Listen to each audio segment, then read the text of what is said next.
So, hello, what's up mga sangkay? This is me. I'm back for another vlog today. At tayo po ngayon mga sangkay ay nasa bakasyon. Pero syempre, kahit nasa bakasyon tayo mga sangkay, mag-update pa rin po ako kung ano po ang kailangan i-update patungkol po sa nangyayari sa Pilipinas. So, may mga maririnig kayo ngayon, pagpasensyahan nyo na mga sangkay kasi may mga tao po dito. Ano, kaya pa? So, ayun, mga sangkay, diretso po tayo. Guys, tingnan po natin itong update ngayon tungkol po dito sa Baguio daw na eto na naman, meron na naman pong low pressure area. Actually, may pangalan na po ito. Pag-uusapan po natin para po makapaghanda ang lahat. Ako, Diyos mio, marimar. Ayaw pong tigilan yung Pilipinas ng mga kalamidad o ano pong mga sakuna dulot po nitong mga malalakas na bagyo. Well, actually, di lang naman sa Pilipinas, kundi buong mundo nakakaranas nito, mga sangkay. Remember yung Spain, di ba? Grabe yung nangyari sa Spain. Anyway, bago tayo magsimula, guys, paki-subscribe po muna yung ating YouTube channel. Ayan po, 1.33 million subscribers na po tayo. So, kung hindi ka po nakakapag-subscribe, ano pang hinihintay mo? Click the subscribe down below, click the bell, and click all. At sa mga nanonood po sa Facebook, i-follow nyo po yung ating Facebook page. Okay, mga sangkay. Yung mga solid sangkay pala, mag-comment po kayo ng hashtag solid sangkay. Shoutout po sa inyong lahat. Alright? Ngayon, ito kasi ang report, guys. Sabi po dito, the tropical depression that had developed from a low pressure area outside the Philippine area of responsibility has maintained its strength while it moves northwest. Ayon po ito sa Pag-asa, mga sangkay. So, ngayon, tingnan po natin yung update mula po sa News 5. Okay, sabi po dito, mga sangkay, napanatili ng tropical depression sa labas ng Philippine Area of Responsibility or PAR ang lakas nito habang bumibilis ang pagkilos pahilagang kanluran ayon sa update ng Pag-asa as of 11 p.m. Okay, so ito po yung update, mga sangkay, na dapat po ninyong malaman, ha? Kasi baka, mga sangkay, matumbok yung mga lugar ninyo tapos wala kang alam, abay, magugulat ka na lang. Tapos yung iba dyan, sisisihin yung gobyerno.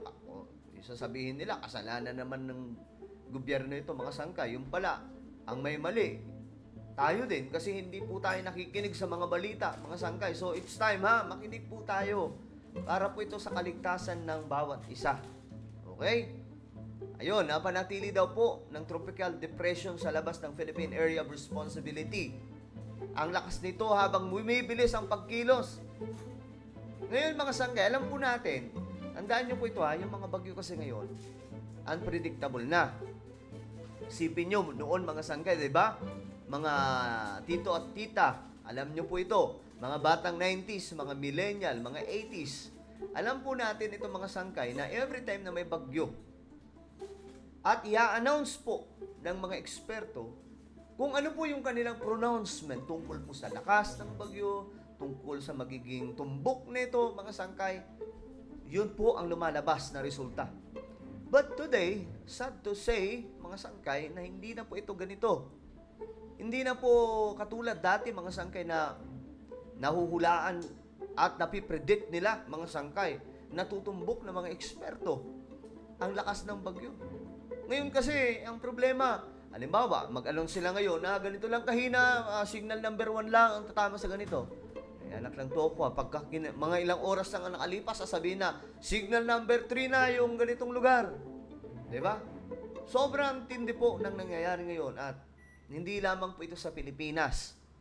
Baka isipin na naman ng iba na sa Pilipinas lang, but no, guys, hindi lang sa Pilipinas ito. Pero buong mundo nakakaranas, mga sangkay, ng climate change. Again, ang climate change ang pinakaugat kung bakit lumalakas na po itong mga bagyo. No? Kasi masyadong mainit ang panahon, mga sangkay. So ito po yung nagiging damage sa ating planeta. Sabi dito, huling namataan sa layong 1,065 kilometers silangan ng Eastern Visayas. Naku, sa Eastern Visayas. So sa Visayas ang tumbok nito. But hey, guys, Huwag pong pakampante ang Luzon at Mindanao.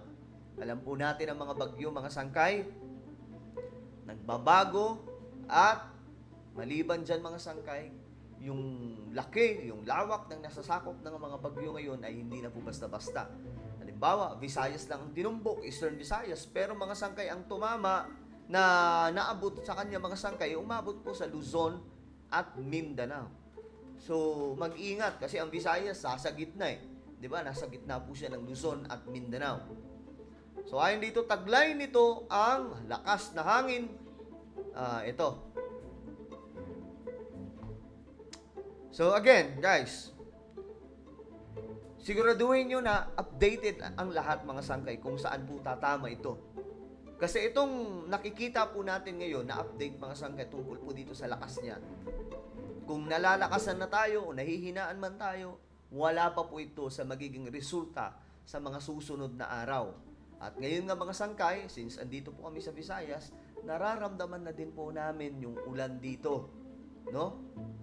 Kaya ingat po ang lahat mga sangkay. So tingnan po natin yung mga reaksyon ng taong bayan. Kasi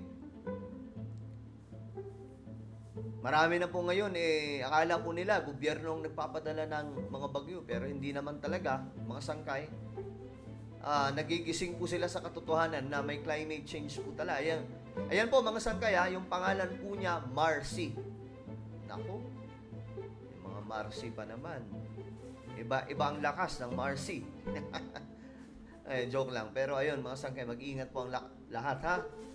Yung mga prone area, mga sangkay, yung mga alam nyong pwedeng mag-landslide, naku, ingat po.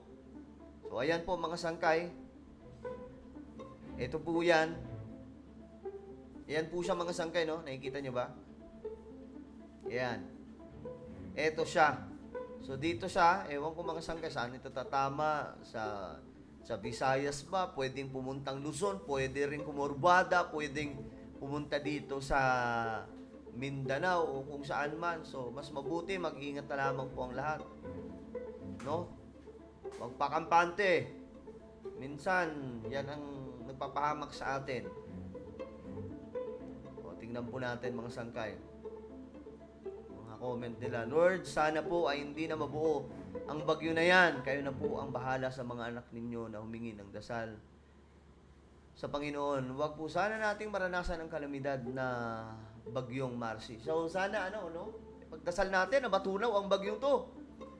Ayon sa report, 2 bagyo daw sa buwan na ito. Pero, hindi natin sure. Pwedeng mas dumami pa yan, mga sangkay. Kaya ipagdasal po talaga natin na ilayo ang Pilipinas sa mga kalamidad na katulad ng nangyari daw sa Spain. Sabi dito, grace is greater than typhoon Marcy. Marcy ba to? Mars. PH. Kaya pala ang lakas ng ulan at hangin. Salamat sa update. Diba? Kamusta kayong lahat dyan? I hope na okay lang kayo. Kung ano man ang inyong kalagayan dyan, mga sangkay, mag-comment po kayo para syempre malaman din po natin dito sa ating channel. Meron na naman bagyo, Diyos ko Lord. Mars, huwag ka na munang pumasok, be. Ay, nako. Sabi, 6 na bagyo daw ang posibleng pumasok sa bansa bago matapos ang taon. Nakakakilabot naman itong mga balitang to. So, sana hindi, no? Sana matunaw, mga sangkay. Mabilis-bilis naman yan gumalaw, mabilis din naalis yan. Yung iba nga kumukurbada pa eh. So, ayun, mga sangkay. Ang kulit na ito, ah. So, ayun, mag-iingat po ang lahat, guys, ha? Again, meron na naman pong bagyo, mga sangkay. Pagdasal po natin ang ating bansa. Okay? At higit sa lahat, lagi pong mag-iingat at tingnan lagi yung update tungkol po dito nang sa ganun makapaghanda po kayo ng advance. Alright? So, ano po yung magpapaalam, pero bago ang lahat pala, meron po tayong isang YouTube channel, Sangkay Revelation. Hanapin niyo po ito sa YouTube. Magaganda po yung topic natin dito patungkol din po sa mga nangyayari sa ating mundo. But, related po ito sa Biblia. Kagaya po nitong ating topic na tatakan ng 666 sa tribulation. About po ito sa mga propesiya sa Biblia na malalim natin pinag-uusapan dito sa Sangkay Revelation. Hanapin niyo po ito sa YouTube.